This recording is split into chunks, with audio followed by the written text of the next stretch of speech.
मूला, अनुवंश मूला। अगर ये कोई संत महापुरुष मिल जाए तो हमें उस भक्ति का, उस नाम का भेद बता दे, जिसके लिए एक जगह और गए, भेद जाहि बिज नाम में गुरु बिन जान न को। कहते हैं गुरु के बगैर उस नाम का भेद कोई नहीं जान सकता, कोई नहीं जान पाएगा उस भक्ति। ये भक्ति बहुत बार हमारे मन में आता है,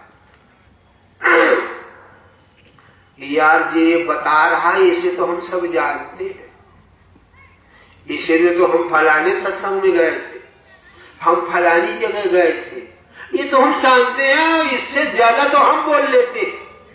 बहुत बार बातें होती, लेकिन अगर करनी पर देखा जाए, करनी पर जीरो या ये कह दिए कि है जीरो, बनते हैं हीरो। बातों से कुछ नहीं होगा, वही बात होगी साधु की संगत, औरत का नखरा, वही वाली बात होगी।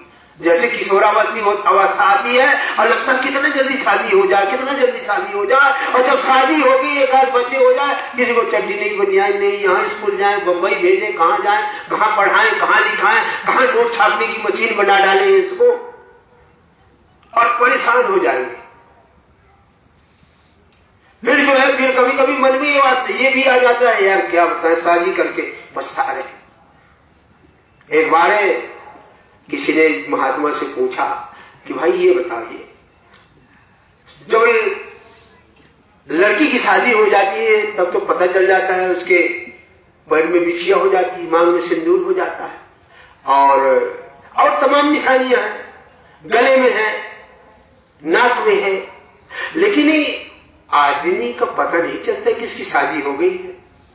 महात्मा ने कहा, देखो जिसको शादी हो गई है, 2 साल गुजर गए होंगे, तो कभी कभी वो ऐसे बैठेगा और सोचेगा क्या करूं यार, शादी हो रहा है, एक बच्चा हो गया है, एक बच्चा होने वाला है, और इसको कहां स्कूल में डालेंगे, क्या क्या करेंगे, क्या क्या करेंगे। उसने कहा ये जो है इंसान की, आदमी की, पुरुष की शादी की पहचान है। कहने का भाव, ये जो इंसानी जामा मिला है, इंसानी जामा ये बहुत भाग्य से मिलता है, और मात्र इसमें यही एक नुक्ता रखा हुआ है कि ये भक्ति करके अपने जन्म मरण और अपने दुख से छुटकारा हो जाए। इसमें ये बहुत बड़ा नुक्ता रखा है, इसलिए कहा साधन धाम मोक्ष कर द्वारा, अब पाए न कहीं पर लोक संवारा। इसमें यही एक नुक्ता ऐसा रखा हुआ है कि इस तन में बैठ करके और हम भक्ति कर ले तो सारे दुखों से छुटकारा हमें मिल जाएगा। और देखिए, ये जो हम सत्संग में आए हुए, इसकी तो बड़ी विशेष महिमा है। हकीकत में हमें दुख हर बात पर चल रहे हैं, पग पग पर ही दुख, नानक दुखी है सब संसार। ये दुख का कारण क्या है, दुख का कारण क्या है, इस पर थोड़ा सा चर्चा की जाए और समझा जाए, विचार किया जाए। दुख का कारण, जैसे प्यास का दुख पानी से मिटता है, भूख का दुख भोजन से मिलता है, थकान का दुख आराम से मिलता है,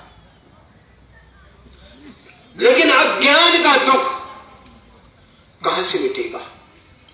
सत्संग से। अज्ञान जो है सबसे बड़ा पाप है, और पाप सब उसकी छाया। अज्ञान सबसे बड़ा पाप है, अज्ञान सब पापों का पुरखा है। अज्ञानता की वजह से जितने भी हम पाप कर रहे हैं, मात्र अज्ञानता की वजह से कर रहे हैं।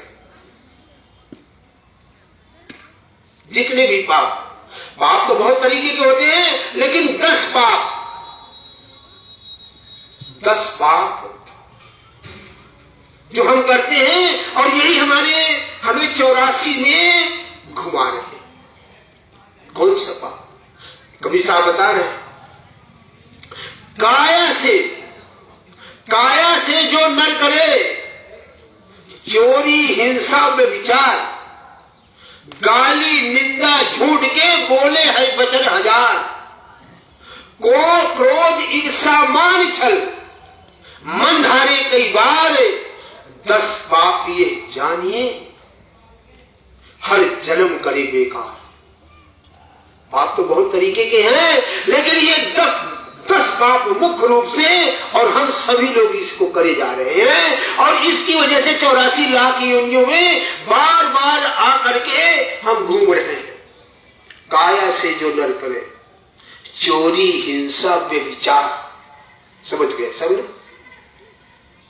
चोरी बहुत बार ये होता है, चोरी करते करते थक गए, घूस लेते लेते तो थक गए। बहुत बार घूस भी एक बहुत बड़ी चोरी है। घूस लेने वाले का कभी मन स्थिर हो ही नहीं सकता, कभी नहीं, कभी शांति नहीं होगी।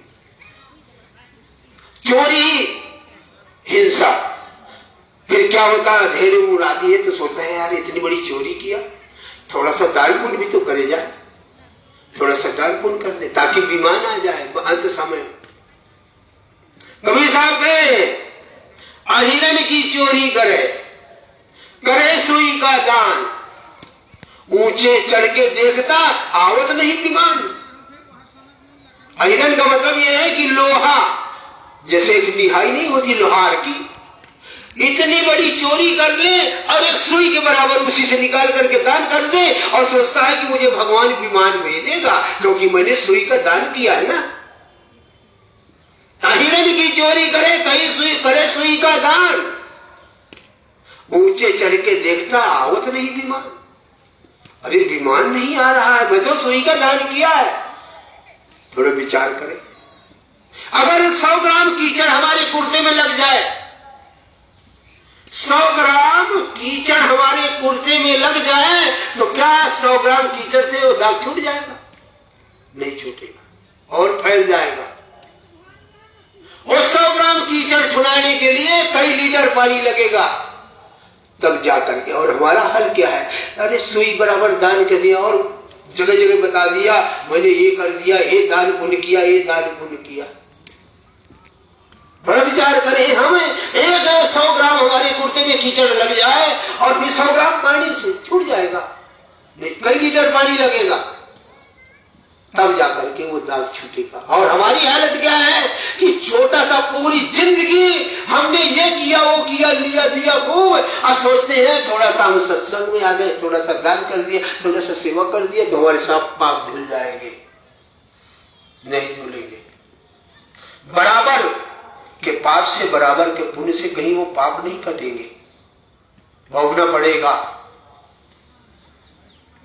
जो पातक काया से होई और फिर भोगे, छूटे नहीं कोई।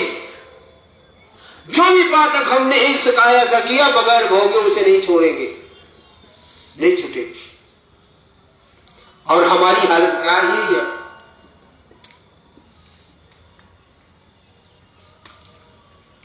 फिर चोरी हिंसा में विचार। अब आता है नंबर 1 हिंसा पर। हिंसा का मतलब यह है मांस मछली खाना, जीव की हत्या करना। थोड़ा सा विचार करें कि हम अपने स्वास्थ्य के लिए हम सोचते हैं मांस खाना, हमें डॉक्टर बताया, लेकिन इंसान के लिए कहीं भी नहीं लिखा है मांस खाना जरूरी है, अनिवार्य है। ना कुरान में कहीं लिखा हुआ मांस खाने के लिए, कुरान में नहीं लिखा हुआ है। जैसे हिंदुओं में पोप लीला है, इसी तरह इस्लाम धर्म में भी है, इसलिए कुरान में कहीं नहीं लिखा हुआ है कि मांस खाना जरूरी है, कहीं नहीं लिखा। इंसान को भोजन के लिए बनाया है, ऐसी बात नहीं। इंसान के भोजन के लिए घी, दूध, अन्न, मेवा, मिष्ठान सब बनाया है। मांस खाने वाले को भी जीव बनाया, ऐसा नहीं। लेकिन पशु अपने उसूल में अड़े हुए हैं। पशु अपने इंसान में, गाय भूखों मर जाएगी लेकिन कभी मांस नहीं खाएगी, क्योंकि गाय के लिए मांस नहीं है। शेर भूखों मर जाएगा लेकिन कभी घास नहीं खाएगा, क्योंकि उसके लिए मात्र मांस खाएगा। बनाया है, जीव जीवहार है जीव जीवहार। लेकिन इंसान का जो हम ये सात्विक भोजन करते खाते हम भी जीव को है, लेकिन इन जीव को साग सब्जी है या अन्न है, इसमें ये भी जीव है। लेकिन इसको खाने से लिए एक तत्व का प्राणी है, वो पाप नहीं लगता है। थोड़ा सा भजन शिविरन या दान पुण्य करने से ये पाप हमारे सारे खत्म हो जाते हैं, जल के खाक हो जाते हैं। कैसे? जैसे थोड़ा सा कभी कपड़ा गीला पहन लेते हैं, थोड़ा सूख जाता है और वो कम सूखा होता है, अगर तो उसे बदन में डाल लेते हैं तो वो कपड़ा सूखा हो जाता है शरीर की गर्मी से। तो जो थोड़े बहुत छोटे पाप हैं वो हमारे थोड़े से भजन शिविरन में, सत्संग में, ये जो है एक तत्व के प्राणी को जो हम नष्ट करते हैं, इसका पाप खत्म हो जाता है। लेकिन ये जो सबसे ज्यादा पाप जो है 4 तत्व के प्राणियों, पशु आते हैं, इनका जो है जब हनन करते हैं, मछली का हनन करते हैं, इसका पाप हमें जरूर भोगना पड़ेगा। कबीर साहब कह रहे हैं पाप बड़ा प्रत्यक्ष है, हिंसा सम नहीं कोई, धर्मराज जब लेखा मांगे तब सब नौबत हो। कहते जब धर्मराज हमारा रील चला देगा, पहले तो वो चित्र और गोमित्र बैठे हुए हैं, सारा रजिस्टर खोल करके बयान कर देंगे, फिर भी हम नहीं मांगे तो हमारी रील चल जाएगी, हमारी रील चल जाएगी। हमने क्या क्या किया, कोई ये न सोचे कि वहां हम बच जाएंगे, अपने जो गुनाह किए हैं कोई नहीं जानता, वो सब हमारी रील चल रही है, कैमरा चल रहा है, जैसे ये वही की नकल है, रील चल जाएगी। अगर नहीं मानेंगे तो रील चली जाएगी। एक छोटा सा उदाहरण समझने के लिए, एक बार एक आदमी था, तो उसके भांजे की शादी थी, तो मामा ने सोचा कि अरे यार अगर जाऊंगा तो बड़े रईस आदमी है, बड़ी महंगी साड़ी लेना पड़ेगा, बड़ा दहेज देना पड़ेगा, जाना नहीं है और मजा तो खाने में बहुत आएगा। तो उसने क्या किया, अंधेले में गया और जहां पर पंगत बैठी थी वहां पर बैठ करके चुपचाप भोजन करने लगा और भोजन करके और चुपचाप चला आया। कुछ थोड़े दिन बाद गया अपने बहन के यहाँ, तो बहन कहने लगी भैया तुम क्यों नहीं आया?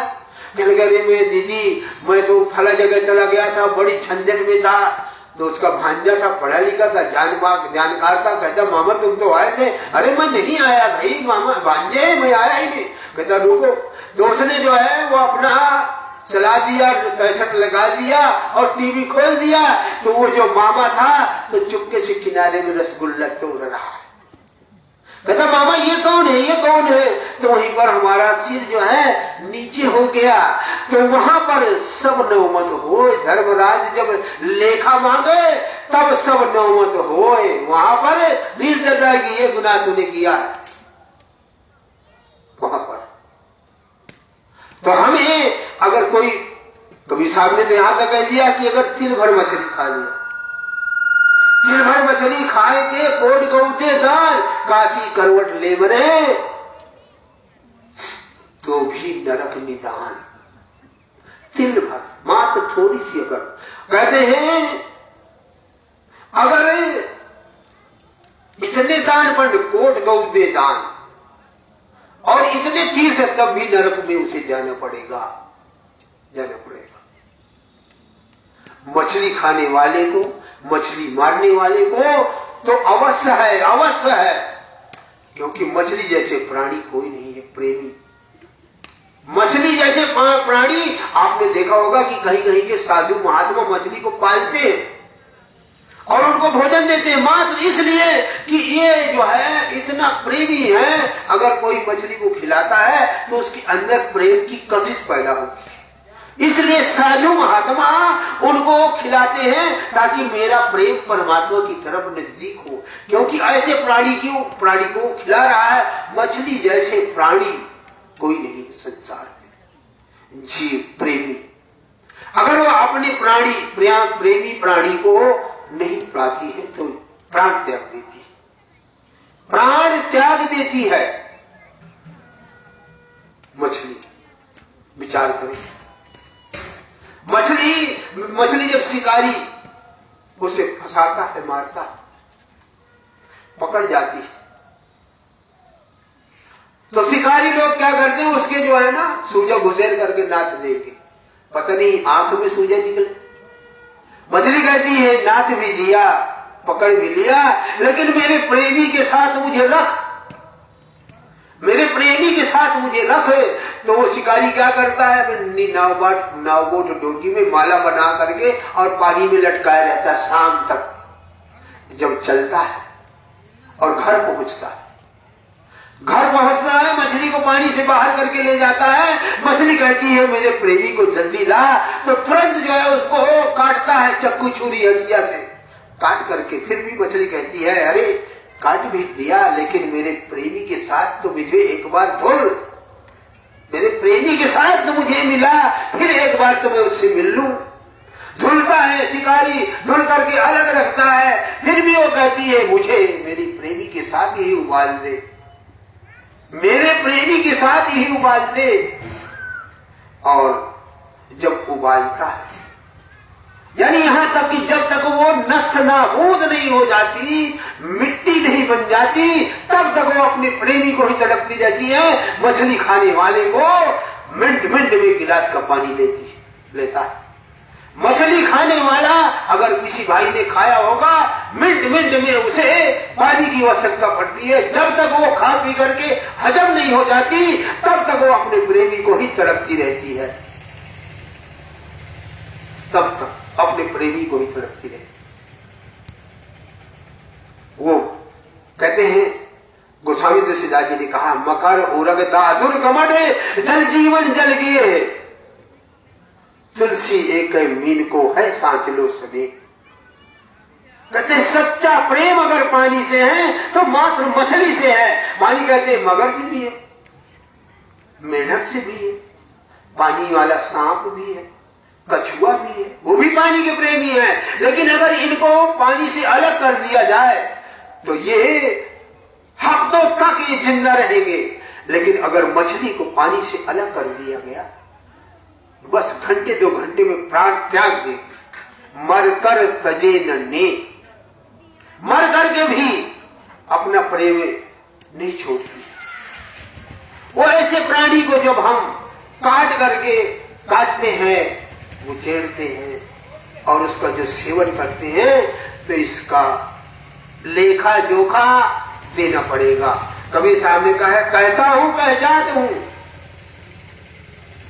कहा जो मान हमार, जाका गला तुम काटियो, सो फिर काट तुम्हार। कोई ये नहीं सोचे कि हमने हिंसा कर दिया, बकरी काट दिया, गाय काट दिया, सूअर काट दिया, भेड़ काट दिया। जिसने हमारा गला काटा है उसे उसका बदला देना पड़ेगा। जो पातक काया से होई, अब बिन भोगे छूटे नहीं कोई, बगैर उसे भोगे हुए नहीं छूटे, भोगना पड़ेगा। और नरकों की आग में जलना पड़ेगा। साजाबाई ने कहा है, जब हम पाप करते हैं तो कहते हैं मेरे गुरु महाराज ने बताया है, बहुतक घोर नरक में पड़े, बहुतक थम्मन बांधे खड़े, बहुतों के सिर आरे धरिए, बहुतों पापी गुर्जो गढ़िए। 70 मन का कोड़ा चलेगा, 70 मन का कोड़ा वहां चलता है। जब धर्मराज के दरबार में चलते हैं, हिसाब किताब होता है। ऊपर नीचे सिर ऊपर किया, नीचे सिर ऊपर पांव बांध जो दिया, और तले तेल जलाया। कहते तेल कड़ाही में जला देते हैं और उसमें छौंक लगाते हैं। अगर हमने पाप किया, तले कड़ाहे तेल जलाया, भर भर करछे छौंक लगाया। कहते हैं हमारे जैसे पहले फोटो नहीं आता था करनी भरनी में, आपने शायद कोई देखा हो, वो सेम वही का हिसाब किताब है। और इसको वो ये न सोचे, चाहे वो इंसान हो, चाहे वो औरत हो, चाहे कोई हो, जिसने जो पातक काया से हुई, बिन भोगे छूटे नहीं कोई। बहुतन पकड़ नरक में डाले, बहुतन पकड़ नरक में डाले, और जिन सुन चोचन कागा मारे। कहते हैं मेरे गुरुदेव ने बताया कि कुंड में, पीप का कुंड भरा हुआ, उसमें उसको डालते हैं और वहां पर जो है कौवे, ये वाले कौवे ने इतनी लंबी चोंच होती है लोहे की जैसे, और भर के हमारे सिर पे मारते हैं। बहुत बड़ा दुख लगता है, बहुत बड़ा घात होता है। कहते हैं वो कागा ऐसे हैं कि जब घप से जो है वो चोंच मारते हैं तो लगता है उसी पीप में फिर डूब जाए। इतने बड़े वहां के दुख बताते हैं। कहते हैं कहां तक मैं कहूं, 56 त्रास कहे गुरु मेरे। कहते हैं 56 तरीके के त्रास वो देते हैं, और इसके बाद फिर हमारी शुरुआत कहां से होती है? वनस्पतियों से, नरक भोग करके, और फिर नंबर आ जाएगा घास फूस पेड़ पौधे। यहां से फिर हमारी शुरुआत होगी। इसी को कहते हैं 84 लाख जिया जून। 84 लाख जिया जून में भोगते भोगते भोगते भोगते 33 करोड़ सब लग जाएंगे। सुनने में बड़ा अच्छा लगता है। कई बार सतयुग निकल जाएगा, कई बार कलयुग निकल जाएगा, तब जाकर के ये मनुष्य का नंबर मिलेगा, जो आज ही बड़ा अनमोल है। ऐसा वृथा चला जा रहा है। इतने दिन लग जाएंगे, तब जाकर के इसका नंबर आएगा मनुष्य का। और फिर हमारी हालत क्या हो गई? जब मनुष्य का नंबर मिल गया, पता नहीं सत्संग मिले न मिले, कोई संत महापुरुष हमें वक्त का मिले न मिले, ये भी कोई जरूरी नहीं। जैसे वही वाली बात आपने कई बार सुना होगा कि एक सूर था, अंधा था, एक बाउंड्री में बंद था, तो वो जो सोचता था कि मैं टटोलते टटोलते निकल जाऊंगा, दरवाजा आ जाएगा। तो जब भी वो दरवाजे के पास आता तो उसके सिर में खुजली हो जाती, आगे निकल जाता, फिर उसी में बाउंड्री में घूमने लगता। तो इसी तरीके से हमें मनुष्य का नंबर आया तो मिला तो, लेकिन पता नहीं हमें सत्संग मिले, विवेक होगा कि नहीं होगा, ज्ञान होगा कि नहीं होगा, भक्ति का पता चलेगा कि नहीं चलेगा, कोई ये जरूरी नहीं। हो सकता ऐसे महाल में पहुंच जाए कि जहां पर कसाईयों का काम होता है, वहां पर हम पहुंच जाए, फिर तो यहां का चांस ही नहीं।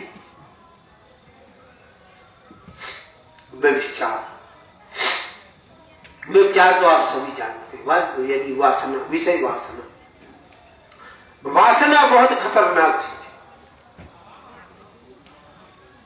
चोरी, हिंसा, व्यभिचार, काया से, ये काया से 3 तरीके के पाप होते हैं। काया से जो नर करे, चोरी, हिंसा, व्यभिचार, गाली, निंदा, झूठ के बोले वचन 1000, ये वाणी से 3 पाप।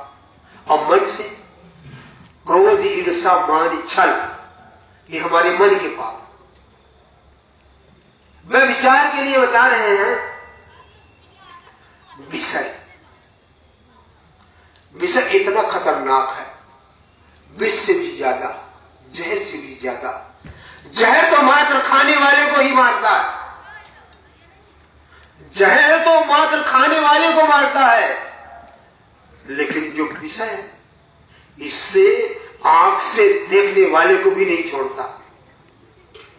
इतना बड़ा ये ताकतवर है विषय, वासना। और इसमें, इसके लिए महापुरुष बताते हैं, इसके लिए कहा है अच्छे अच्छे तपस्वी नहीं बच पाए। अच्छे अच्छे तपस्वी इससे नहीं बच पाए।